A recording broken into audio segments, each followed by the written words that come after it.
plenário começou a analisar nesta terça-feira o projeto de lei orçamentária para 2018 e a revisão do plano plurianual de 2016 a 2019.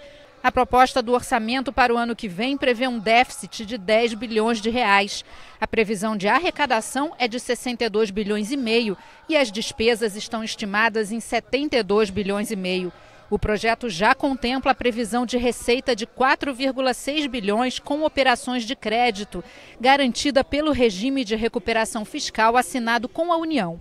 A Previdência é responsável pelo maior gasto do Estado em 2018. São 22 bilhões de reais.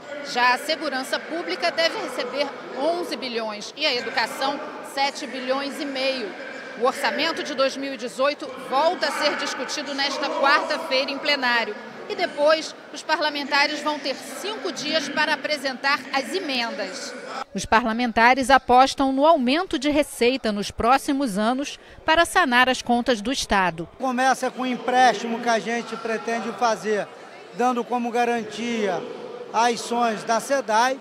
Nós esperamos que o preço do barril de petróleo, o preço do barril Brent aumente no mercado internacional, que os campos maduros voltem a funcionar e que o pré-sal prospecte mais petróleo do que está prospectando hoje. Se isso acontecer e se o ambiente de negócio voltar, o Estado pode arrumar um equilíbrio nas suas contas. Se isso não acontecer, são déficits que se acumulam, piorando cada vez os orçamentos futuros. Eu considero que do que se arrecada de ICMS, e em 2016 foi 35 bilhões, 30 de ICMS, 5 de Fundo Estadual de Combate à Pobreza, que deriva do ICMS, houve uma fuga de receitas, umas justificáveis e outras não, de 75% desse valor. Em quê? Sonegação, na ordem de 9 bilhões, incentivo fiscal, outros 9 bilhões, Lei Candir, 3,8 bilhões. Então, como enfrentar essa crise da Receita? Transformar a Subsecretaria da Receita em um órgão de Estado. Não muda nada, é só dizer, é um órgão de Estado. Não tem indicação política, não tem gerência política, não tem nada. Vamos dotar de todos os modos e meios de tecnologia para que ela funcione. E vamos estipular a meta da arrecadação do ICMS crescer 6% ao ano. O deputado Dr. Deodalto quer incentivar a realização do chamado exame do cotonete em gestantes que fazem o pré-natal nos hospitais e maternidades públicas e privadas do Estado. O exame detecta a presença da bactéria Streptococcus B, que pode contaminar bebês recém-nascidos. O projeto foi aprovado em segunda discussão e segue para a sanção ou veto do governador. A bactéria Streptococcus B, ela mata principalmente esses bebês recém-nascidos. Por isso, nós vamos identificar essa bactéria e tratar com um antibiótico adequado, evitando assim o uso de antibiótico terapia inadequada. Normalmente, hoje, não é preconizado esse exame no pré-natal da gestante hoje no nosso estado. E com isso, vai ser obrigatório, salvando muitas vidas. A deputada enfermeira Rejane propõe a criação do projeto Grafitarte, que autoriza o desenvolvimento da arte em grafite em viadutos, muros e paredes dos equipamentos públicos estaduais. A proposta diz que a Secretaria de Cultura deve ficar responsável pela aprovação dos projetos e pelo fornecimento do material. O texto aprovado ainda retorna ao plenário para mais uma votação. O que a gente pretende com o projeto é a gente trabalhar isso por dentro da Secretaria de Cultura, onde o artista possa apresentar o seu projeto e ter as condições de realizar essa arte nos muros, nos equipamentos públicos do estado do Rio de Janeiro. Então, o artista é um artista de rua, né? Ele tem dificuldades financeiras, ele tem dificuldade com a própria questão da tinta. E ao regulamentar isso, a gente pode sim trabalhar com a Secretaria de Cultura no sentido de dar essa garantia a ele de desenvolver essa arte, né, que é o grafite nos muros e nos espaços públicos, que tem que ser regulamentado. Já o deputado Luiz Martins quer criar a política de atenção à saúde das pessoas com deficiência auditiva no Estado. A proposta garante a esses deficientes o atendimento em Libras, a língua brasileira de sinais, nos serviços de saúde do Rio. O projeto foi aprovado em primeira discussão. As casas de festas e espaços fechados destinados a shows, bailes e eventos no estado podem ser obrigados a instalar saídas de emergência para garantir a segurança dos usuários. O projeto do deputado Átila Nunes determina que as saídas devem seguir as normas técnicas estabelecidas.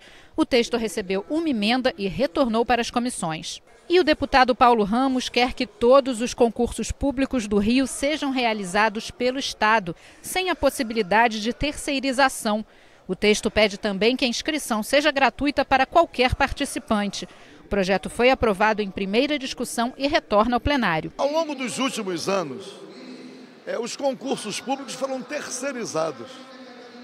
E a terceirização torna o pagamento da taxa de inscrição muito maior. E aí as pessoas estão desempregadas, querem fazer um concurso público, ainda tem que pagar. E tem havido graves prejuízos para o próprio Estado, para os concursados, para os aprovados. Nós temos um concurso que está emperrado, por exemplo, da Polícia Militar, em que a Exata, que foi a empresa contratada, alegando não ter recebido aquilo que era devido pelo Estado, não apresentou os resultados. Ficou um impasse muito grande e os concursados, desesperados, os aprovados, não concluíam os exames porque a empresa alegava que não tinha recebido do Estado. Então, concurso público tem que ser gratuito e tem que ser uma responsabilidade pública. Mais um projeto do deputado Paulo Ramos determina que as bicicletas fabricadas e vendidas no Rio devem conter um chip eletrônico para identificação e rastreamento. De acordo com o texto, o dispositivo deve ser instalado no quadro da bicicleta e deve conter o número de série do fabricante. A proposta recebeu 5 emendas e retornou às comissões. Muitas vezes as pessoas nem fazem o registro, mas o roubo de bicicleta está correndo solto. Então, eu apresentei um projeto de lei para dar mais segurança, para que o dono de uma bicicleta saiba que, se alguém ousar roubar a bicicleta, vai ter uma forma de identificação e de investigação para chegar ao autor. Operadoras de internet de banda larga fixa podem ser proibidas de interromper o serviço ou reduzir a velocidade contratada pelos usuários, mesmo quando for atingido um limite pré-estabelecido de volume de dados. A regra também vai valer para consumidores com contratos em vigência. O projeto do deputado Benedito Alves foi aprovado e retorna para a segunda discussão. Empresas de telefonia, TV a cabo e operadoras de cartões de crédito podem ser obrigadas a oferecer em suas páginas na internet a opção de cancelamento dos serviços. O projeto do deputado Figueiredo prevê multa para quem descumprir a regra.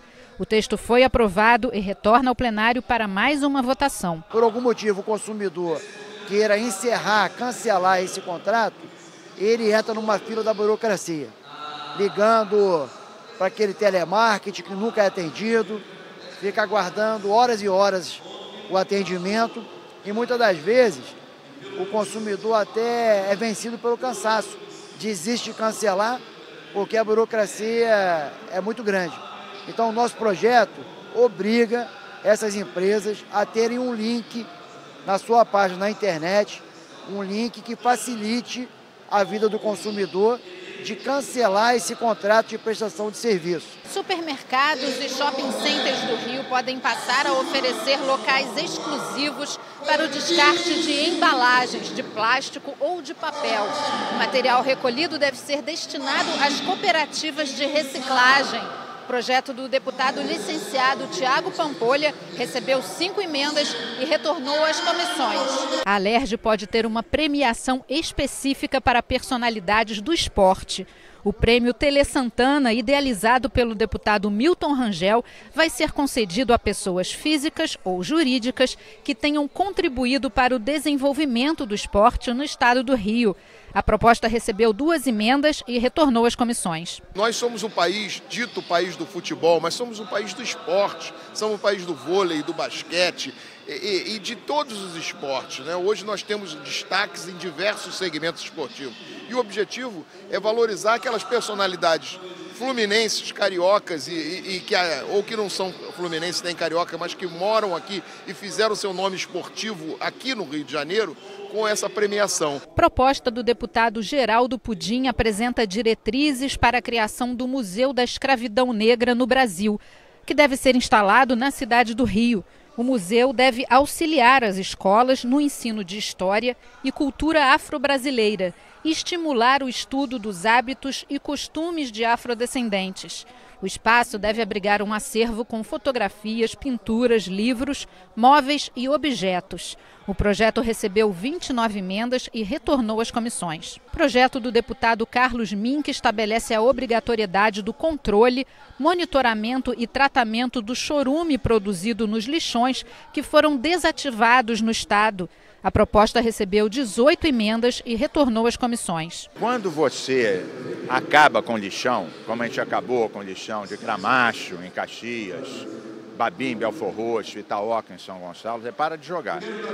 Mas você ficou anos jogando milhões de toneladas de lixo. Então aquilo continua poluindo o meio ambiente, de 2 formas. O gás metano, que é um gás do efeito estufa, e o chorume, que é uma matéria escura, produto da decomposição da matéria orgânica, continua escorrendo para a Baía de Guanabara, para os rios.